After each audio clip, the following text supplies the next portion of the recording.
Hello, hello! Another day, another adventure na naman po tayo. Dahil nakakuha ng seat sale sa Sepak, kaya naman we're going to CDO, Bukidnon at Camiguin for today's video. So ayun na nga, from airport going to CDO town proper, isasakay tayo ng van at ang pamasahe ay 200 pesos per person. At pagdating nga namin sa accommodation, nag-rent din kami agad ng motor since 6 days lang tong trip na to. Anyways, moving forward, so our first stop is dito sa sikat na cafe sa CDO, which is ang The Lone Wolf Cafe. Yung akala mo na normal na sari-sari store lang sa labas, pero aesthetic cafe pala siya sa pagpasok mo sa loob. Very cozy yung vibe, aesthetic, ang ganda ng pagkakagawa, though medyo limited lang yung food sa menu nila, but still worth to visit. Dito na din kami nag-dinner since paggabi na din naman. Day 2. So ayun, inagahan namin ng bongga ngayon para madami kaming mapuntahan. And grabe, sobrang sarap mag-rides dito kasi ang daming puno, very nature feels, walang traffic, maganda yung mga kalsada sa highway.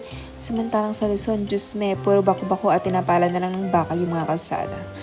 Nice. Kaya minsan parang gusto ko na lang talaga tumira sa mga ganitong lugar kaysa sa syudad. Di ba babe? Sagot, char. So ayun, as you can see, medyo dine-develop na yung mga daanan papunta dito sa communal ranch, which is a good thing. Di na pala kami pumunta sa Rotipis kasi halos same lang naman ang view and mas accessible dito, kaya naman pinili namin dito na lang pumunta.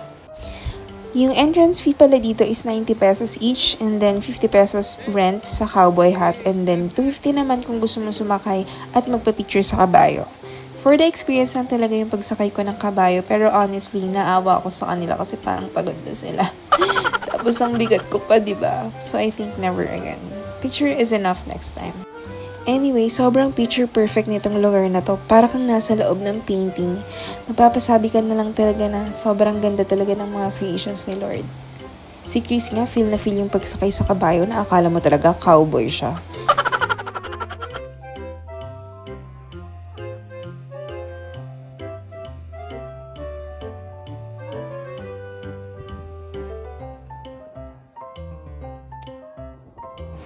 Alright, off to our next destination. We're here at the Hilayan Adventure Park.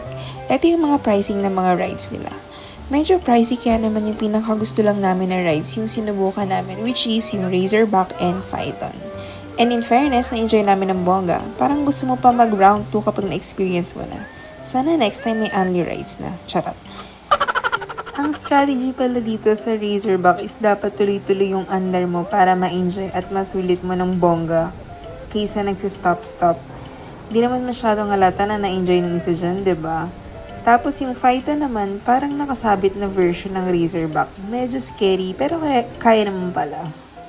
Yung klima pala dito, parang nasa Tagaytay or Baguio sa lamig kasi nasa mataas na lugar siya. And dalawa to siya actually. Yung isa is the Hilayan Forest Park. Andun yung pang-adult na rainbow slide at luge na sikat sa SOCMED, kaso di namin tinry muna para may mabalikan pa kami next time.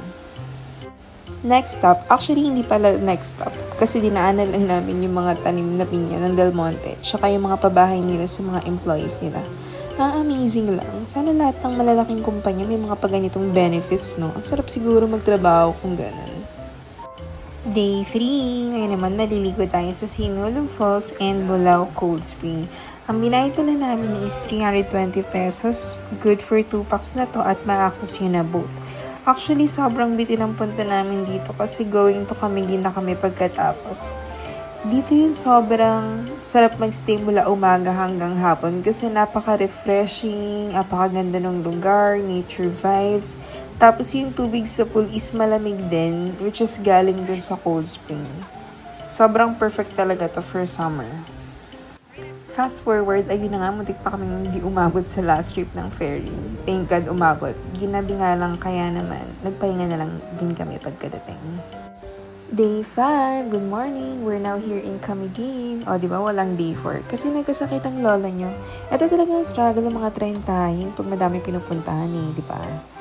Pero kahit ganun pa man, tuloy ang gala. So our next destination is Old Ruins Church. 50 pesos each ang entrance fee dito. And ang galing kasi ang ganda pa din niya kahit nasira na yung simbahan. Actually, ginagawa din talaga siyang wedding venue ng ilan. Mala forest garden yung atake. Parang bet ko din dito, babe. Baka naman. Charot. Alright, next. It's a sunken cemetery. Ayun, sandali lang din kami dito. Hindi na kami nag-rent ng boat papunta dun sa mismong crossings. Tanaw naman siya mula dito. No entrance fee nga pala dito. Since pahapon na, we have decided na maghanap ng pwede matambayan at makainin na beachfront, and we found this Unwind Boutique Hotel along the way. Meron silang mga board games at swimming pool na you can access for 1K per person ata. Nakalimutan ko na kung may consumable food ba yun or what. Di na kasi kami umabot kasi until 5 PM lang pwede maligo sa pool kapag day tour. Kaya naman, enjoy na lang namin yung food, tambay, pagpipicture at video dito. Perfect tambayan indeed. Day 6, of course, hindi kompleto ang Camiguin experience kung hindi tayo mag-island hopping. Kaya naman, today we're going to Mantigue Island. Actually, dalawa to. Yung isa, White Beach, pero dahil parang naked island yun at sobrang init, pinili na lang namin dito sa Mantigue kasi may puno kahit papano. And as you can see, maganda din mag-snorkeling dito kasi madaming isda at corals. Dala lang kayo ng snorkeling gear or pwede din kayo mag-renta mismo dito sa island. I-flash ko na lang pala sa screen yung mga listang babayaran nyo if ever gusto nyo mag-island hopping dito. Grabe, napaka-spontaneous ang lakad na to na para bang hindi tayo napapagod no? Kasi naman after Mantigue, dito naman tayo sa Santo Niño Cold Spring. Kasi nga after ng mainit, magpalabing naman tayo, ganun. So, 100 pesos per person nga pala yung entrance fee dito. At kung init na init ka na talaga sa buhay mo, dito talaga masarap maligo. As in, ang lamig ng tubig. Meron pang isa neto, yung soda water pool na so-so lang daw yung lamig na hindi na namin napuntahan kasi nga sobrang limited lang ng time and out of the way siya. Kaya naman sa Tuwasan Falls na lang kami pumunta since along the way siya after neto.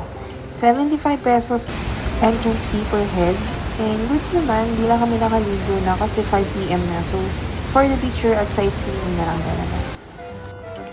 And then, our last stop is dito sa Mala New Zealand Vibes na farm. Actually, bago lang to, 25 pesos per person entrance fee. Parang campsite yung feels niya, but as of the moment, day tour lang daw ina-accommodate nila. Picnic lang ang pwede, I think. And that's it. Work at chill na lang kami pa-uwi na accommodation since uwi na kami pa Manila bukas. Ay, sobrang bitin, pero ang saya na experience. Next time talaga dapat mahaba yung araw. Anyways, thank you for watching. Till our next adventure. Take care everyone. Bye!